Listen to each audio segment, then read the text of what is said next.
Hi, I'm Bill. I'm here with Jesse. Hello. We are the Minimalist Garden, and we are going to talk today about our Minimalist Garden landscape that we put together here at the facilities. So we're talking now, we have, and we've got this certification, which is really unusual. There aren't any other ones around in this area.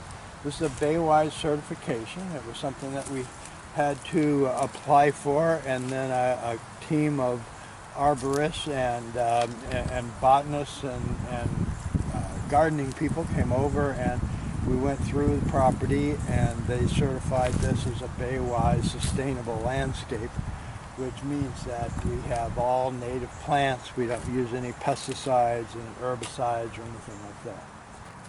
We've had these wildflowers come in. We order these from a place called American Meadows, and these are have really surprised us nicely this year.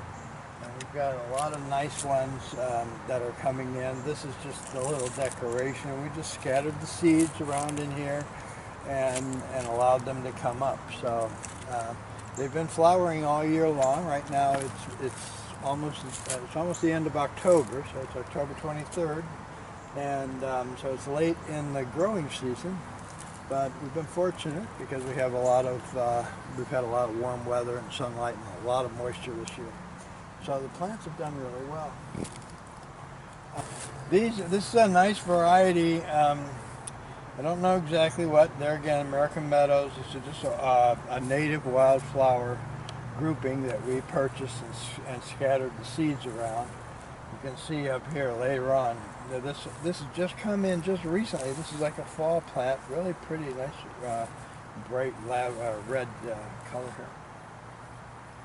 These have come in so nice, and look at how it's yellow and pink. And all this whole area right here is what we call our no-mow zone.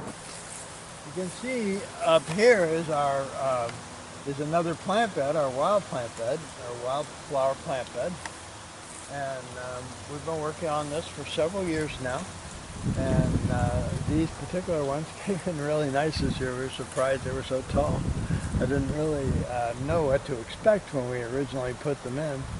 But they've just come in so nice this year. They're really beautiful. We're going to go up here a little closer to it and take a look at some of them. This whole plant bed, this whole area was dry and hard packed. When we came in here, we haven't done, we use what we call a no-till method, so we don't turn the soil. We just allow the plant life to create topsoil as it decomposes. This is an animal, probably ants, but some kind of animals coming in here and digging up. This is desirable. This is something that you want in your yard, because how else are you going to get the soil broken down and aerated? So we leave this sort of thing coming in. We also have a lot of fungi that comes in. Now you notice that we don't have any right now, but we have over the course of the season had a lot of fungi in here. These have just come in really, really nice this year. See these white ones? A lot of these pinks. Really pretty. You get a good shot of that, Joe.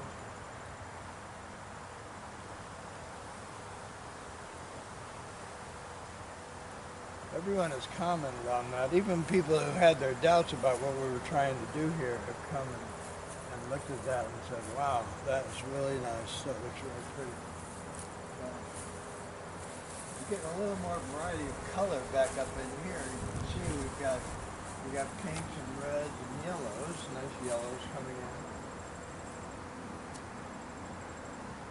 A little bit of blue and white. You can see that orange one there. Those have pretty much had their day, but there's still a couple of them here.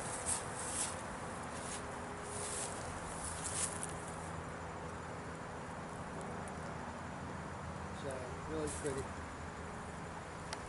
Now, what I wanted to show was, remember over there in the front here, we had these flowers. This one broke here at the stem. One thing we've discovered is that, and wildflowers don't generally keep very well in the house, but these do. and we put them in some water, and this will stay nice like this for a good month. Some we've had in there at least a month, 6 weeks, and they still look nice. So we're going to take this in the house because it broke off, and put it with some of the others that we've had. We did put this azalea bush in. We rescued it from the neighbors that were going to throw it away. So we asked them if they could have it. So this is new, so it's not real full, but it did survive, and it's got a plant. It's got one flower on it. And we expect and it did well all summer. We put it in late summer, I think in June. The neighbor did some landscaping and dug this up. So we had them dig it up with a root ball. We brought it over here, put it in, and it took really nice. It's got established now, so we feel comfortable with it.